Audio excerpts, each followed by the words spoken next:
Broliai ir seserys, šiandienos Evangelijoje matome kai ką įspūdingo. Žmonės išbando Jėzų. Įdomu, Jėzus yra išbandomas kraštutinumu. Vieną akimirką jie sako, kad jis veikia šėtono galia, kita reikalauja ženklo iš dangaus, kad įrodytų, kas jis iš tikrųjų yra. Bet kas slypi už to? Tam tikras tingumas tikėti. Taip, Dievas daro ženklus, Dievas daro stebuklus.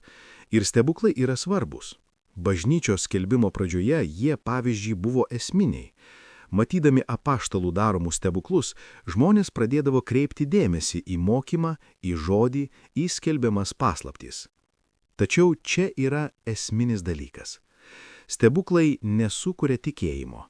Jie yra tik tai, ką bažnyčia vadina tikėjimo preambulėmis, tarsi prieingis, įėjimas į tikėjimą. Tas, kuris pradeda žvelgti į Kristų dėl stebuklų, dar netiki pilnai. Jis tik pradeda klausti, ar tai gali būti tiesa. Tikras tikėjimas kyla iš kito šaltinio. Jis gimsta tada, kai aš sutinku tiesą tame asmenyje ir dėl jo autoriteto, nes jis yra apsireiškiantis Dievas, aš tikiu. Ne dėl ženklų, bet dėl jo paties. Ir čia yra problema. Mes dažnai tingime žengti šį žingsnį. Mums sunku mesti save į Kristaus glėbį, iš tikrųjų juo pasitikėti. Todėl gavėnia gali tapti mums tikėjimo apsivalymo keliu. Tu tiki Kristumi, bet kodėl?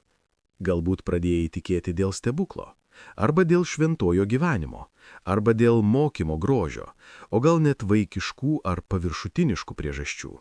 Tačiau laikui bėgant, šis tikėjimas turi subręsti.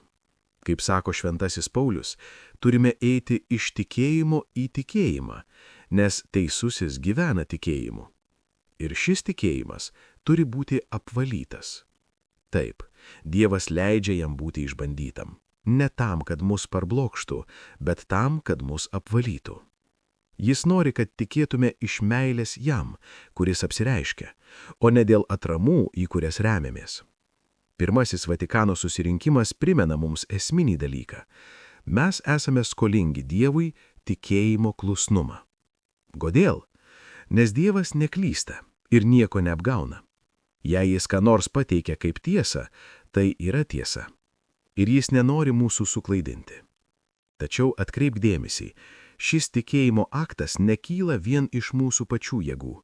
Tai malonė. Pats Dievas palaiko mus tikėjimo akte. Taigi, koks yra kelias? Labai paprastas ir labai gilus. Savo kasdienėje maldoje prašyk tikėjimo. Kiekvieną dieną sakyk, viešpatie, noriu tikėti labiau. Ir taip auksi iš tikėjimo į tikėjimą. Tavo tikėjimas taps tvirtas, madrus, apvalytas. Ir tuomet išsipildys tavyje tai, ką sako šventasis raštas. Teisusis gyvena tikėjimu. Tegul Dievas tave palaimina.